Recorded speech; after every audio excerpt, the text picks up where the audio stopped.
যিহেতু আমি অসমীয়া মানুহ বহাগ মাহ গোটেইটোৱে বিহু নহয় জানো আমাৰ বাবে। আজি আহিছোঁ ৰহাৰ বালিপাৰাত আধুনিক নৃত্য প্ৰতিযোগিতাৰ বিচাৰক হিচাপে। তাতে মোক বৰ ধুনীয়াকৈ এখনি ফুলাম গামোচা আৰু এটা জাপিৰে সন্মান জনালে। আৰু লগতে মোৰ সহবিচাৰক হিচাপে আছিলে এয়া দীপদা। আপোনালোকে হয়তো মোৰ আগৰ ব্লগবিলাকত দেখিছেই। আমি দুয়োজনে তাতে দুআষাৰমান কৈ এয়া ষ্টেজৰ পৰা নামি নিজৰ আসন গ্ৰহণ কৰি নিজৰ কামত লাগি গ'লোঁ। খুব সুন্দৰ এটা অনুষ্ঠান আছিল সেইদিনাখন, আৰু যিসকল প্ৰতিযোগী আহিছিলে তেওঁলোকেও খুব ধুনীয়াকৈ নৃত্য প্ৰদৰ্শন কৰি আমাক দেখুৱালে।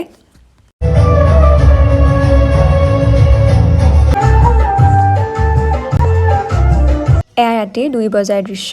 আমি ভাত খালোঁ 11মান বজাতে, তাতেই খুৱাইছিলে। এতিয়া এয়া চাহো খালোঁ। লং ভ্লগ এটা বনাইছোঁ বাৰু, সেইটো আউট কৰি আছোঁ সোনকালে। প্ৰতিযোগিতাৰ ৰিজাল্ট আউট কৰালে 4:30-5টা মানেই বাজিছিলে।